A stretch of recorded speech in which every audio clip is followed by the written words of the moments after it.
નમસ્કાર, આપ જોઈ રહ્યા છો જીએસટીવી સમાચારોની સાથે હું છું ગાયત્રી। મહત્વપૂર્ણ સમાચારોથી શરૂઆત કરીએ તો અદાણી ગ્રુપ બાદ આ વખતે હિન્ડનબર્ગ સેબી પર સીધો હુમલો કર્યો છે। હિન્ડનબર્ગ રિસર્ચે જણાવ્યું છે કે અદાણી કૌભાંડમાં ઉપયોગમાં લેવાતી ઓફશોર એન્ટિટીમાં સેબીના અધ્યક્ષનો હિસ્સો હતો। છેલ્લી વખત અદાણી જૂથને નિશાન બનાવનાર હિન્ડનબર્ગે આ વખતે સેબી પર સીધો જ હુમલો કર્યો છે। હિન્ડનબર્ગ રિપોર્ટમાં જણાવવામાં આવ્યું છે કે સેબીના ચેરપર્સન માધવી પુરી બુચ પણ અદાણી ગ્રુપ સાથે સંકળાયેલા છે। આ જ કારણ છે કે તેઓએ 18 મહિનામાં પણ અદાણી ગ્રુપ સામે પગલાં લીધા નથી। હિન્ડનબર્ગે રિસર્ચ સવારે સોશિયલ મીડિયા એક્સ પર આ ઘટસ્ફોટથી જાહેરાત કરી હતી। ફરી એકવાર અદાણી ગ્રુપ હિન્ડનબર્ગના નિશાના પર છે।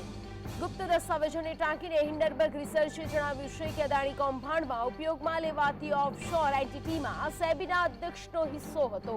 હિન્ડનબર્ગ રિસર્ચે તેના પર આરોપોમાં કહ્યું છે કે એપ્રિલ 2017 થી માર્ચ 2022 સુધી માધવી પુરી બુચ સેબીનું સંપૂર્ણ સમયના સભ્ય અને અધ્યક્ષ હતા। સિંગાપોરમાં અગોરા પાર્ટનર્સ નામની કન્સલ્ટિંગ ફર્મમાં તેમનો 100% હિસ્સો હતો। 16 માર્ચ 2022ના રોજ સેબીના અધ્યક્ષ તરીકે તેમની નિમણૂકના 2 અઠવાડિયા પહેલા તેમણે કંપનીના તેમના શેર તેમના પતિના નામે ટ્રાન્સફર કર્યા।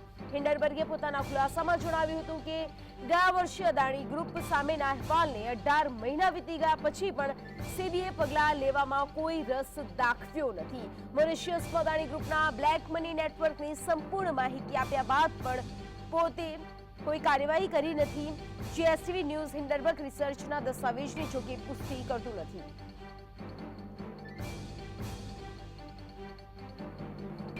તો પતિ ધવલ બુચ પાસે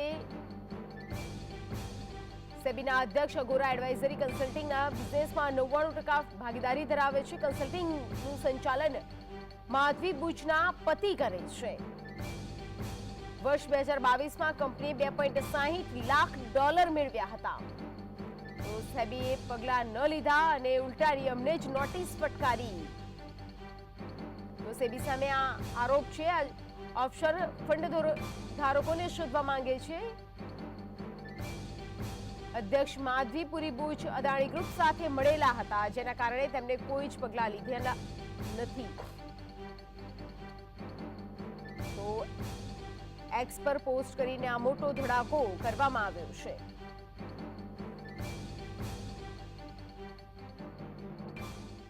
વધુ વિગતો સાથે સહયોગી કામેશ ચોકસી અમારી સાથે જોડાઈ ગયા છે। કામેશ, અદાણી ગ્રુપ બાદ આ વખતે હિન્ડનબર્ગે સેબી પર સીધો હુમલો કર્યો છે।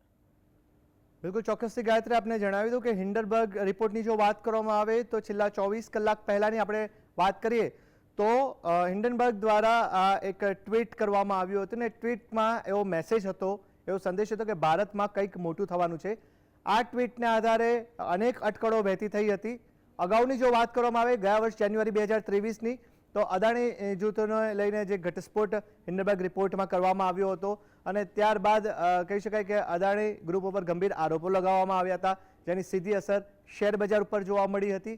અત્યારની જો વાત કરવામાં આવે તો મહત્વના સમાચાર એ સામે આવી રહ્યા છે કે હિન્ડનબર્ગ દ્વારા સત્તાવાર રીતના એક અહેવાલ પ્રદર્શિત કરવામાં આવ્યો છે અને આ વખતનો જે અહેવાલ જે છે, જે ચોંકાવનારો ખુલાસો છે, જે ભારત માટે એક ચોંકાવનારો ખુલાસો હોવાની વાત સામે આવી છે, તે એ છે કે હિન્ડનબર્ગ રિપોર્ટ દ્વારા સેબીના જે વડા જે છે માધવી પુરી બુચ અને તેમના પતિ બંને ઉપર ગંભીર આરોપ લગાવવામાં આવ્યા છે।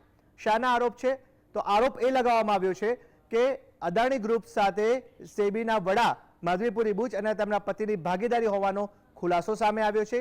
આ સાથે જ વાત કરવામાં આવે તો એ પણ સામે બાબત આવી રહી છે કે કથિત અદાણી ગ્રુપની જે કથિત નાણાકીય ગેરરીતિ હતી તેની સામે આ જે સેબીના વડા છે માધવી પુરી બુચ અને તેમના પતિ તેમને કથિત રીતના ગેરરીતિમાં તેમની ભાગીદારી હોવાની વાત સામે આવી રહી છે।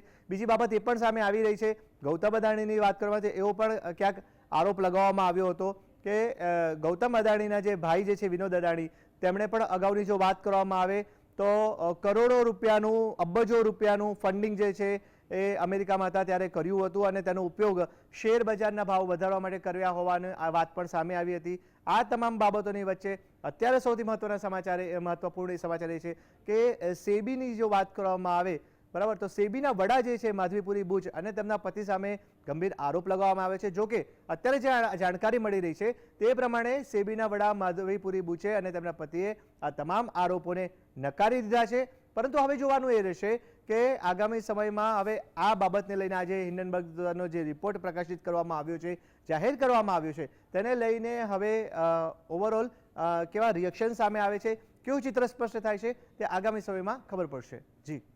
જી કામેશ, જોડાઈ સમગ્ર માહિતી આપવા બદલ આપનો આભાર. તો આ વખતે જોવાનું એ રહેશે કે હવે આ રિપોર્ટ આવ્યા બાદ આવતીકાલે શેર બજારમાં કેવી ઉથલપાથલ જોવા